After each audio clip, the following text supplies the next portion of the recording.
उधर ग्रीस के बाद तुर्की की अपने दूसरे पड़ोसी मिस्र से ठन गई है। वैसे तो करीब एक दशक से तुर्की और मिस्र के बीच तनाव चल रहा है, लेकिन अब दोनों में बातचीत चल रही थी।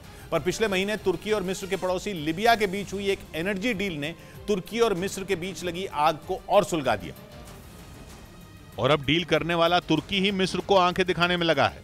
उसके तेवर बेहद तीखे नजर आ रहे हैं। तुर्की ने तो साफ कह दिया कि ताली दो हाथ से बजती है और मिस्र के साथ बातचीत के धीमे होने की वजह वो ही है।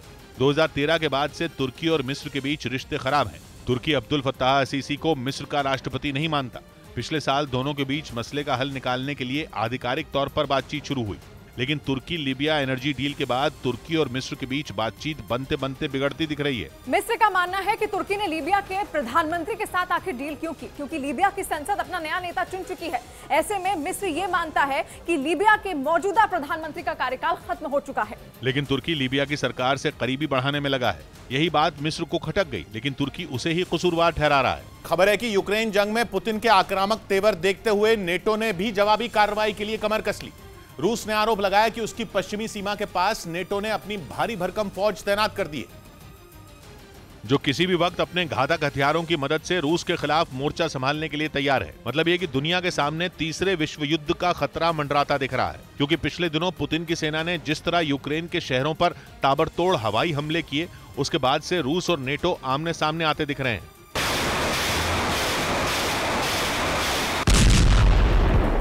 अब तो खुद रूस ने आरोप लगा दिया कि नेटो ने अपनी पूर्वी सीमा के पास 30,000 से ज्यादा सैनिक तैनात कर दिए हैं, जिसे रूस के रक्षा मंत्री सर्गेई शोइगु ने उकसावे वाली कार्रवाई बताया।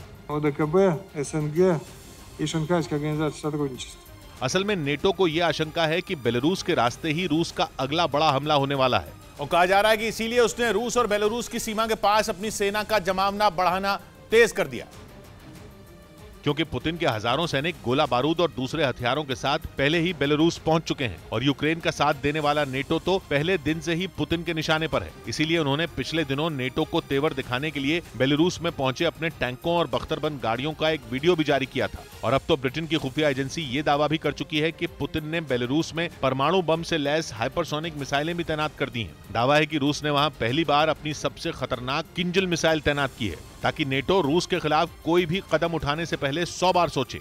तेलंगाना के नलगोंडा जिले में मतदान केंद्र पर हंगामा कर रहे लोगों पर पुलिस ने लाठीचार्ज कर दिया। वहां एक विधानसभा सीट पर हो रहे उपचुनाव के लिए वोटिंग चल रही थी। इस दौरान एक पोलिंग बूथ पर दो गुटों को भिड़ता देख पुलिस ने उन पर लाठियां भांजनी शुरू कर दी, जिसके बाद वहां अफरा तफरी मच गई और लोग जान बचाकर इधर उधर भागते दिखाई दिए। हंगामे की जानकारी मिलने पर चुनाव आयोग के अधिकारी भी वहां पहुंचे, जिनकी गाड़ी को भीड़ ने घेर लिया। भीड़ में शामिल कुछ लोग गाड़ी तक पहुंचने के लिए वहां मौजूद पुलिस वालों को धक्का देते दिखाई दिए, जिससे भड़के पुलिस वालों ने एक बार फिर उन पर लाठियां बरसाईं और उन्हें वहां से खदेड़ दिया।